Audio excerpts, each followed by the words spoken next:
Senhor dirá. Ele vai falar de paz, pela minha voz e pelas minhas mãos.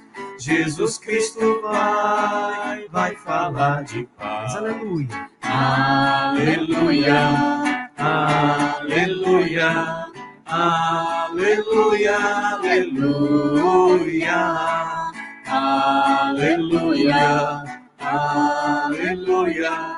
Aleluia, aleluia. O Senhor esteja convosco. Ele está no meio de nós. Proclamação do Evangelho de Jesus Cristo segundo Lucas. Glória a vós, Senhor. Muitas pessoas já tentaram escrever a história dos acontecimentos que se realizaram entre nós, como nós foram transmitidos por aqueles que desde o princípio foram testemunhas oculares e ministros da palavra. Assim sendo, após fazer um estudo cuidadoso de tudo o que aconteceu desde o princípio, também eu decidi escrever de modo ordenado para ti, excelentíssimo Teófilo. Deste modo, poderás verificar a solidez dos ensinamentos que recebestes. Naquele tempo, Jesus voltou para a Galileia, com força do Espírito, e sua fama espalhou-se por toda a redondeza. Ele ensinava nas suas sinagogas, e todos o elogiavam. E veio à cidade de Nazaré, onde se tinha criado. Conforme se costume, entrou na sinagoga no sábado, e levantou-se para fazer a leitura. Deram-lhe o livro do profeta Isaías. Abrindo o livro, Jesus achou a passagem que está escrito: o Espírito do Senhor está sobre mim, porque Ele me consagrou com a unção para anunciar a boa nova aos pobres. Enviou-me para proclamar a libertação aos cativos e aos cegos a recuperação da vista, para libertar os oprimidos e para proclamar o ano da graça do Senhor. Depois fechou o livro, entregou-o ao ajudante e sentou-se. Todos os que estavam na sinagoga tinham os olhos fixos nele. Então começou a dizer-lhe: hoje se cumpriu esta passagem da Escritura que acabastes de ouvir. Palavra da salvação. Glória a vós, Senhor.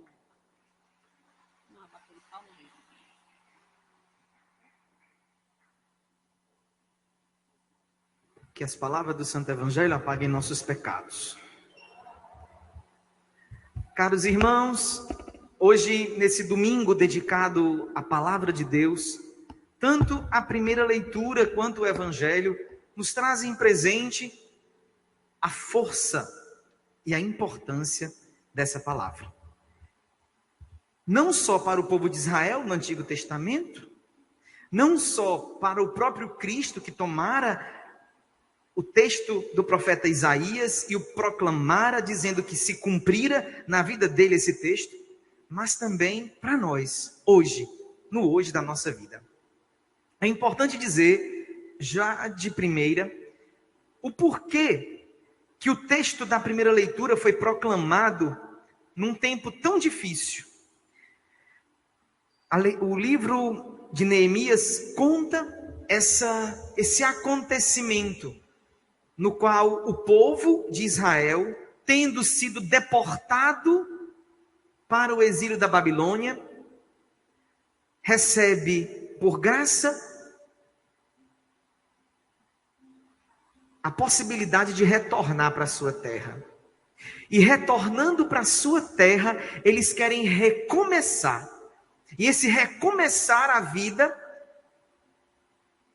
se dá colocando uma pedra fundamental no início desse novo caminho. E essa pedra fundamental é, pois, a palavra de Deus. É o relato da aliança.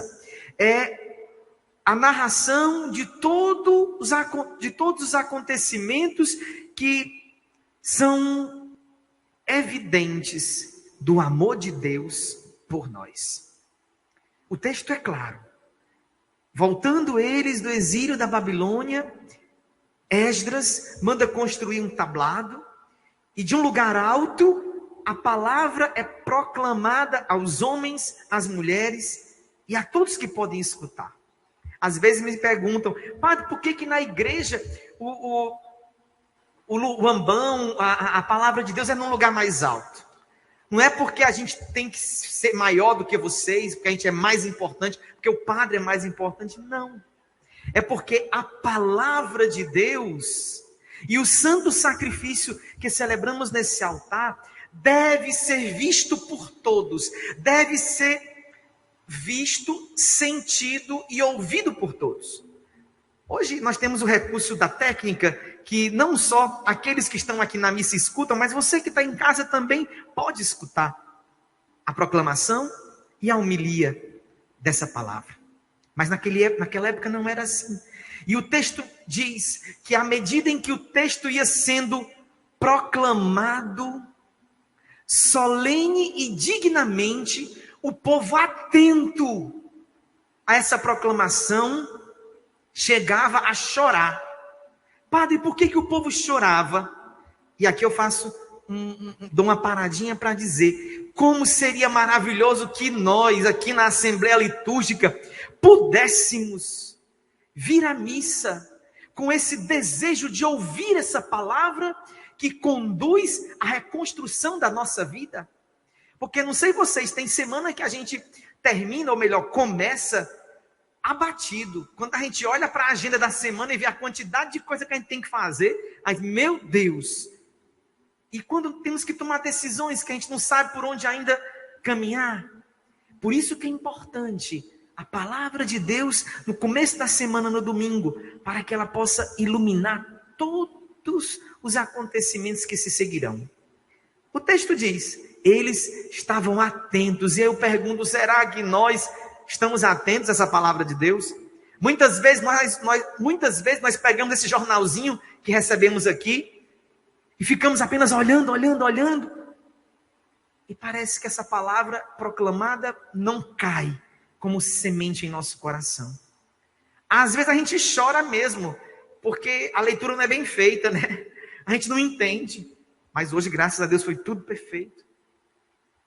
Mas eles choravam porque eles, à medida em que o texto bíblico ia sendo proclamado, eles iam vendo e tomando consciência e acolhendo a aliança de amor que Deus fez com Abraão, com Isaac, com Jacó e também com eles. E à medida em que eles iam sendo cheios, envolvidos por esse amor, eles iam também tomando consciência que as decisões que eles tinham tomado os afastava dessa aliança e desse amor. E à medida que eles tomavam consciência dos caminhos errados, eles pensavam, é momento, nesse recomeço, colocar a nossa vida nos eixos. E para colocar a vida nos eixos, só por meio dessa palavra, que, uma vez escutada, deve ser acolhida, vivida, testemunhada e anunciada. O Salmo vai dizer, vossas palavras, Senhor, são espírito e vida. Então, o espírito novo, para conduzir bem a nossa vida, nos vem da palavra. A verdadeira vida, não aquela da felicidade de momentos, ou da felicidade enquanto sentimento, mas aquele bem-estar de viver, nos vem à medida em que nós, conhecendo essa palavra, conformamos essa palavra em nosso coração, a acolhemos e a vivemos, e ali sim brota em nós a felicidade plena, o shalom de Deus para nós. Porque felicidade plena é o próprio shalom, é a paz, é a plenitude de vida. E essa plenitude de vida nos vem por meio da palavra. Uma comunidade desunida, uma comunidade que não se percebe como corpo, uma família onde cada um faz o que quer, é uma família sem o Espírito de Deus. Embora todos sejam batizados, todos sejam templos vivos no Espírito Santo, parece que falta uma liga para que toda a família caminhe junta. E muitas vezes a gente não percebe que essa liga é a presença da palavra na nossa família. E quando eu falo presença da palavra, não é só do livro, não. Eu estou falando da própria palavra de Deus. Essa palavra que nos coloca num lugar muito específico na história.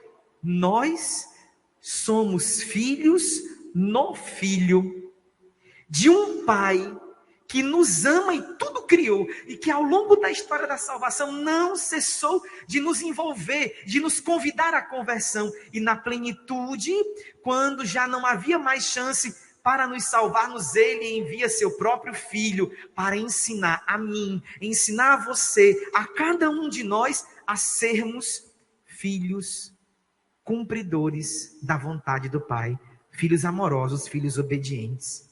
Então, para estabelecermos numa paróquia, num território, uma comunidade, como São Paulo narra na segunda leitura, só por meio da acolhida e vivência dessa palavra. Porque aquele que acolhe a palavra, vive segundo os mandamentos do Senhor, vive segundo o Espírito do Senhor. E aí chegamos ao Evangelho. Jesus realmente diz que aquele e aquela que segue seus passos, aquele e aquela que é seu discípulo, deve tomar para si, deve cumprir na sua vida o texto do profeta Isaías, que ele hoje proclamara e dissera. Hoje tudo isso se cumpriu. Então, na nossa vida, nós somos, como cristãos, convidados a dizer: Senhor, que essa palavra se cumpra na minha vida, na minha família, na minha pastoral, na minha casa. Padre, que palavras são essas? O Espírito do Senhor está sobre mim. Esse Espírito me ungiu, esse Espírito me consagrou. E me ungiu, me consagrou para me colocar a serviço da humanidade. Assim como Cristo fora ungido no seu batismo por meio do Espírito em forma de pomba, que celebramos há poucos dias, para se colocar a serviço da humanidade. E aqui eu faço mais uma pausa para dizer: tem gente que pensa que a palavra de Deus não é importante, ou é um conjunto de historinhas, de fábulas que foram reunidas para dominar o povo. Não é nada disso. Vocês perceberam que o texto que temos hoje no Evangelho é a junção de duas perícopes. Todas duas do Evangelho de Lucas, onde a primeira é os primeiros versículos do capítulo 1, e logo depois saltamos para o capítulo 4. E nos primeiros 4 versículos do Evangelho, Lucas diz que aquele texto que ele escrevera era direcionado a Teófilo, amigo de Deus, que podia ser sim uma pessoa, membro da comunidade, mas o entendimento teológico seria para todos aqueles que são amigos de Deus, aqueles que, tendo recebido o batismo, querem continuar como amigos de Deus. E o que é que ele fala? O que é que Lucas diz nesses primeiros 4 versículos? Ele diz que atentamente ele resolveu escrever de maneira ordenada aquilo que ele havia recebido daqueles e daquelas que foram testemunhas oculares dos acontecimentos desde o nascimento até a ressurreição do Filho de Deus. Isso porque a palavra de Deus, antes de ser escrita, a palavra de Deus nos veio de uma tradição oral. As pessoas contavam. E para que esses acontecimentos não se perdessem, Lucas, de maneira ordenada e técnica, para que nós permanecêssemos como amigos de Deus, organizou esse texto para que aquilo que fosse mais essencial não se perdesse, para que a palavra continuasse sendo força de Deus, Espírito de Deus e vida para todos aqueles que a escutam.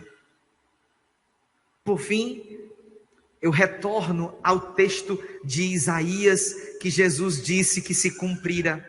Fomos todos ungidos, Fomos todos consagrados. E a palavra de Deus é para que a gente entenda que essa unção e essa consagração não é para que nós cruzemos os braços. O cristão católico não deveria se contentar em vir à missa. Não deveria se contentar no seu caminho pessoal de santidade. O cristão católico deveria, tomando consciência por meio do estudo da palavra, de que ele foi ungido, consagrado, para exercer no mundo uma missão como Cristo. Uma missão que se distribui em 5 atividades. Dentre tantas, Jesus pontua 5 atividades. A primeira atividade: anunciar a boa nova aos pobres. É preciso que nós anunciemos que boa notícia é essa? Da nossa salvação. Aos pobres, aos fracos, aos oprimidos. E o anúncio aqui não é só com a boca, mas anúncio com a vida.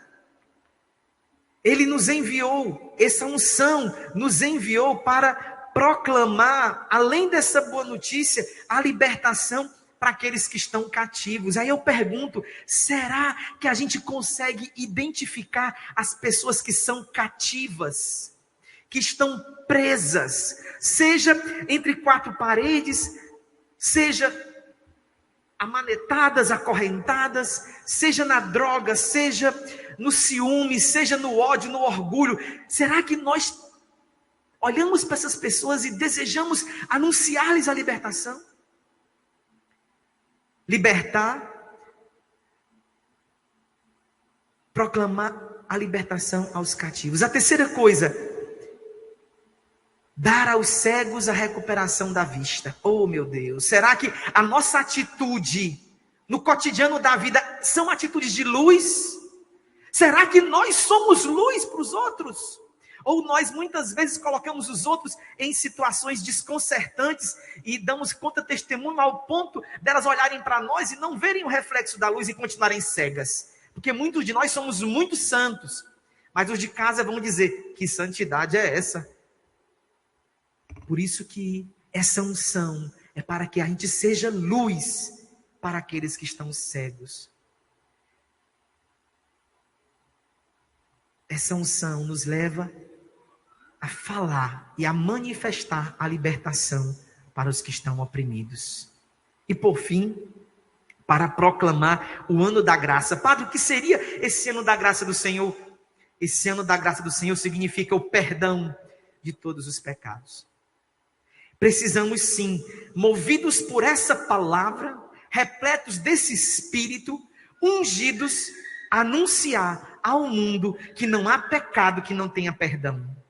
E se a gente quiser uma vida nova, essa vida nova é possível por meio da acolhida e vivência dessa palavra. Palavra que se fez carne, palavra que habitou entre nós, palavra que se fará carne num pão consagrado das mãos de um simples sacerdote. E ele faz isso porque nos ama. Então, meus irmãos, eu peço que ao longo dessa semana a gente tire um tempinho para ouvir, para ler, para meditar essa palavra e permitir que ela nos dê a força para recomeçar. Tem muita gente que precisa recomeçar. Não estou aqui falando que estão fazendo coisa errada, não. Não precisa a gente estar fazendo coisa errada para recomeçar. Basta simplesmente a gente reconhecer que se enganou e pegou o caminho errado. A gente faz muito isso no Waze, né? Ela fica falando, retornar, pegar a direita. A gente sai da rota, ela não fica mandando a gente voltar. O padre hoje está olhando para a vida de vocês e diz: olha, qual o rumo da tua vida? Muda de rota. E a melhor forma de mudar de rota é se deixar orientar pela palavra de Deus. Louvado seja nosso Senhor Jesus Cristo.